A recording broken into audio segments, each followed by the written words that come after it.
nosotros contactamos la semana pasada, hace un par de semanas, con Pablo Iglesias. Que, bueno, Pablo Iglesias, los que solamente conocéis ya quién es, pero es profesor de la universidad allá en Madrid.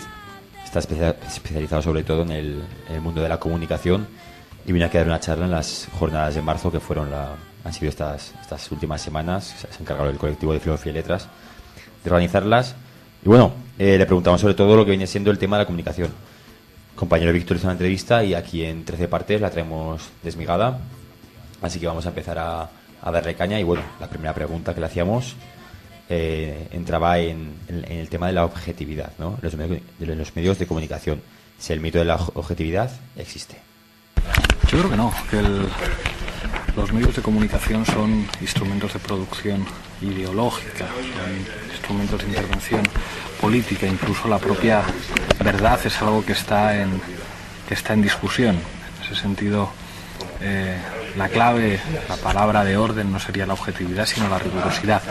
Puede haber información de calidad por parte de medios de comunicación del enemigo, propiedad de grandes empresas y viceversa, pero está claro que no es un problema de objetividad, no es un problema de libertad de prensa, es un problema del tipo de información que se produce. Continuábamos la entrevista lanzando una segunda pregunta. Esta era: ¿qué planteamiento ha de salir de lo que viene siendo el mundo de la contrainformación, de los medios de comunicación alternativos o de los propios medios de comunicación de los partidos políticos? A mí todos esos calificativos no me gustan porque creo que nos sitúan en un plano de subalternidad. Desde el momento en que nos situamos como alternativos, como los medios de contrainformación o como prensa de partido, parece que ocupamos un papel secundario respecto a los grandes medios. La información es información. Aquí la contradicción a la que nos enfrentamos es que los medios de comunicación grandes o bien son propiedades de grandes empresas y hay mucho dinero detrás, o bien son medios públicos, propiedad del Estado o de las administraciones autonómicas. No hay más. Por desgracia, en el Estado español, con la excepción del País Vasco, prácticamente nadie ha sido capaz de construir medios que puedan competir en igualdad de condiciones con los medios privados o con los medios controlados por administraciones estatales. Yo creo que ese es uno de los desafíos. A mí no se me olvida que en este país pudimos volver a leer gente de izquierdas escribir en un periódico cuando un señor con mucho dinero y una sensibilidad muy particular como Jaume Roures decidió crear Público, y eso yo creo que es un mensaje a la izquierda y a sus fracasos a la hora de trabajar la cuestión de los medios de comunicación. Lo diré con una provocación: el tiempo del mundo obrero y de estas cosas se terminó para siempre.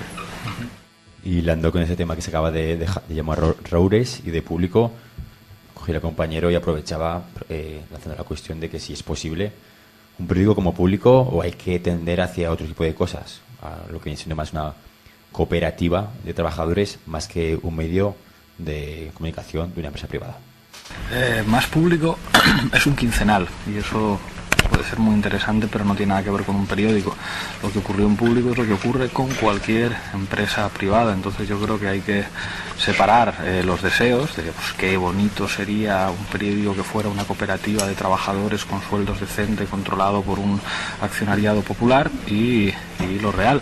Si eso fuera tan sencillo lo hubiéramos tenido. Yo en estos momentos me conformaría con que pudiera haber un medio de izquierdas, que ese medio responda a una iniciativa privada, empresarial, y que los trabajadores estén sometidos a las espantosas contingencias del mercado, pues ¿qué le vamos a hacer? Pero mientras no seamos capaces de crear lo contrario, yo creo que la política no es una cuestión de voluntad o de lo que declaremos o de lo que debería ser, sino de lo que hay. Cuando existía Público en los periódicos, en los kioscos, podíamos comprar un periódico de izquierdas en papel, y hoy en día sigue siendo una de las cabeceras más importantes del país a nivel digital. Eso cambia el hecho de que esté en manos privadas, y en manos privadas además aliadas con empresas extranjeras como Experiencias Británicas, con un currículum nada edificante en términos políticos. ¿Qué le vamos a hacer? El mundo es así. Y seguimos con otra pregunta, y es: ¿hasta qué punto determinan las condiciones a la hora de escribir en un periódico la empresa privada? ¿En qué medida puede presionar o no puede presionar al periodista? Pues muchísimo. Hay un libro de Pascual Serrano, Traficantes de Información, que lo explica bastante bien. Es prácticamente imposible que un medio de comunicación escriba en contra de sus propietarios o de sus accionistas. Es verdad que a veces hay cierta libertad de expresión en los medios de comunicación, pero también es indudable que cuando se tocan determinadas líneas rojas eso cambia, eso es así, el que paga manda. Creo que en estos momentos a nivel internacional la situación geopolítica hace que entren a jugar otros actores, y creo que lo que estamos viendo con televisiones latinoamericanas o incluso televisiones rusas como Russia Today o iraníes como Hispan TV, creo que abre nuevas posibilidades, pero siempre dentro de ese marco de poder. Quien puede hacer televisión en estos momentos son o grandes empresas o estados, hay muy poquito más. Continuamos con otro punto interesante, siempre candente, y es algo sencillo, ¿existe la libertad de prensa? Creo que no, existe la libertad de empresa. Yo creo que ahí desde América Latina han llegado mensajes muy interesantes. Si la comunicación es un derecho, ese derecho tiene que estar tutelado por instituciones públicas, y ese derecho no se puede convertir en un privilegio de los poderosos y de los que tienen grandes recursos económicos. Es verdad que no todo lo público es institucional, pero debería haber medidas contundentes de recuperación para la soberanía y de recuperación de la información como derecho, y eso implicaría el control público de la información, que en ningún caso se da. Y hablando de la libertad de prensa y hablando también de Latinoamérica, que sacaba él, era obligada esta pregunta, y es que había de las acusaciones que hay hacia algunos países latinoamericanos en relación a la libertad de prensa, que recogemos las críticas hacia Ecuador o Venezuela, criticados por una falta teórica de libertad de prensa. Pues bueno, una burda defensa de sus intereses por parte de los medios de comunicación afectados, que responden a una serie de intereses empresariales, pero eso a nadie le sorprende. Si el Estado ataca a tu empresa o a tu medio de comunicación, evidentemente vas a decir que ataca a la democracia. Si alguien sabe jugar con los marcos hegemónicos que configuran el sentido común, son los medios de comunicación y sus periodistas, pero eso no cambia la realidad. Es los mismos argumentos que decimos nosotros. El argumento para no renovar la licencia a una televisión privada es la defensa de la libertad de expresión. No me sorprende que utilicen el mismo argumento los afectados. Y seguimos recordando a Ecuador, recordamos a Rafael Correa y el caso de Anita Pastor. Bueno, pues en qué medida los medios y la profesionalidad de cada periodista van y vienen, tomando el ejemplo de Ana Pastor. Bueno, yo creo que el caso de Ana Pastor es más bien el caso de una pequeña empresaria, ¿no? Es verdad que la línea que mantenía Ana Pastor como trabajadora, además independiente, que no estaba en nómina de TV, pues la situaba en una línea ideológica más cercana al Partido Socialista que al Partido Popular. Creo que no es representativa de lo que pueda ser la libertad que tienen los profesionales de la información. Ana Pastor gana mucho dinero y es casi un medio de comunicación en sí misma. Respecto al resto de los trabajadores de la información, pues bueno, hay márgenes en los que pueden operar, y eso es lo que nos permite distinguir entre buenos y malos periodistas, pero de nuevo insisto, hasta cierto punto, y si no se tocan determinadas líneas rojas. Eso lo vemos en todos los medios de comunicación. Y seguimos con una diferenciación entre los conceptos bastante interesantes, y es diferenciar entre la opinión pública y la opinión publicada. Es una pregunta muy difícil, ¿cómo medimos la opinión pública? Entiendo que Correa se defiende, lo hace muy bien, y defiende la entrevista que le hizo a Ana Pastor era muy valiosa, y defiende de alguna forma las medidas de su gobierno frente al autoritarismo de ciertos medios de comunicación. Y es absurdo identificar lo que dice la prensa con lo que piensa la gente, pero es difícil medir lo que piensa la gente si efectivamente la información sigue siendo un negocio. Y muy interesante la pregunta que viene a continuación, que hacía el compañero, y creo que tenemos que tomar todos nota de esta respuesta, y es la estrategia que han de tener los movimientos sociales frente a los medios de comunicación. Bueno, yo creo que eso es un error. Creo que los medios de comunicación en buena medida crean la realidad, y hay que relacionarse con ellos asumiendo el poder enorme que tienen. Y a pesar de que no hay estrategia virtuosa hasta el final, creo que hay que diseñar estrategias y tácticas lo suficientemente hábiles como para minimizar el daño objetivo que van a producir a las luchas sociales medios de comunicación controlados por empresas privadas. Y dentro del tema de los movimientos sociales y de la importancia de los medios de comunicación y de lo que ellos muestran al mundo y de si lo que muestran o no muestran puede llegar a existir o no existir, viene la novena pregunta. Si existen los movimientos sociales, si aparecen o no aparecen en los medios de comunicación.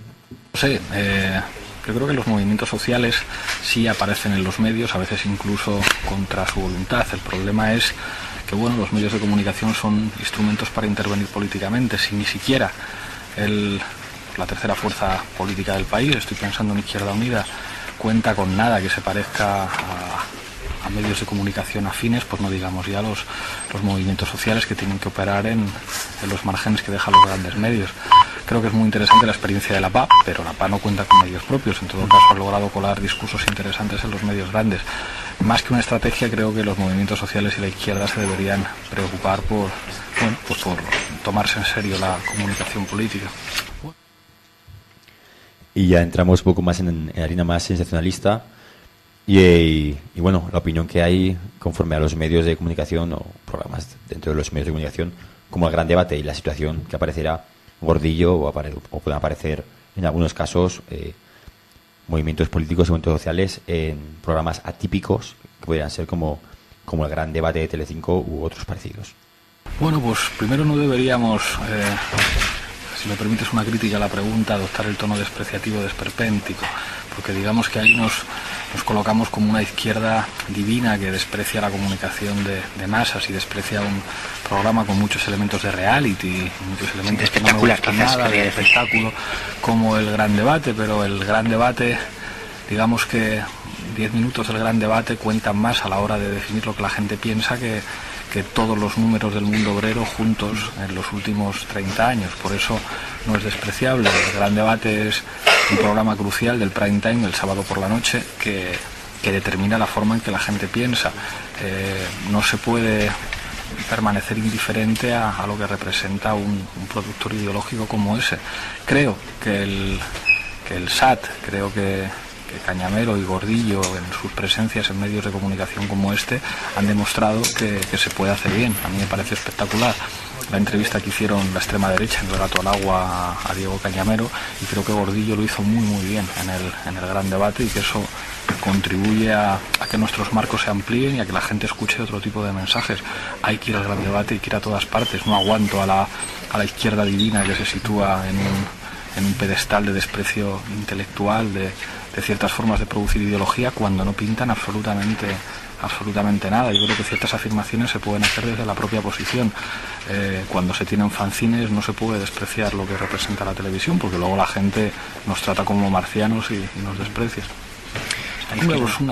Y atendiendo la realidad que hay a día de hoy de que todos los medios de comunicación son prácticamente de derecha, salvando algunos ejemplos en Internet, haciendo una comparativa al compañero de qué ha pasado de tener en los años 20 y 30 periódicos de masas como el de la CNT, que llegaban a muchísima gente y eran hegemónicos, al día de hoy en el que no hay nada con potencia que salga de la izquierda. Es una guerra civil perdida, es un cambio político notable, el absoluto control por parte de los medios de comunicación del franquismo, pero después, digamos, con el desarrollo de la televisión y todas estas cosas, aparte de que todo, digamos, siempre hubo un control privado y estatal de los nuevos medios de comunicación, y por supuesto de los periódicos que siempre estuvieron en manos de las grandes oligarquías. No se me olvida que La Vanguardia, que soy el periódico de referencia del catalanismo de derechas, fue un periódico franquista, y la familia Godó asumió eso perfectamente. Esa es la historia de los medios de comunicación en España. Pero al mismo tiempo yo creo que se ha perdido como cierta iniciativa. Creo que si alguien ha sido torpe a la hora de entender la comunicación política, lo que representan los medios de comunicación, esa ha sido la izquierda. O sea, la izquierda ha seguido utilizando medios que podían tener sentido en los años 20 y en los años 30. Fracaso absoluto. Eso se nota en el discurso de la izquierda, se nota en las referencias iconográficas identitarias de la izquierda y en su relación con los medios de comunicación. Sé que de nuevo esto es provocador. Una de las cosas que ha cambiado es que el talento no ha estado de nuestro lado.